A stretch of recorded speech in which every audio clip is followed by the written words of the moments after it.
ఎవడు భయపడతాడన్న చాలా చూసి ఇందాక వచ్చింది తెలంగాణ ఉద్యమం, తెలంగాణ గడ్డ.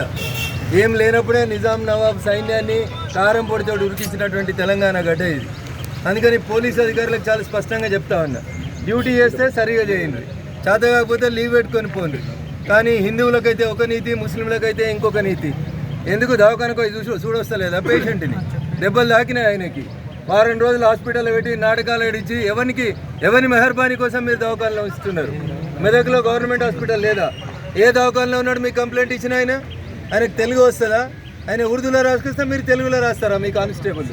ఇదేనా మనం చేయాల్సినటువంటి డ్యూటీ? నేను దయచేసి చెప్తా ఉన్నా, ఇట్లాంటి తప్పుడు పనులు చేసేటువంటి పోలీసు అధికారులకి మీకు గుర్తుండాలి, చాలా సందర్భాల్లో రఘునందన్ రావు మీ తరఫున వకాలత్ చేసిండు.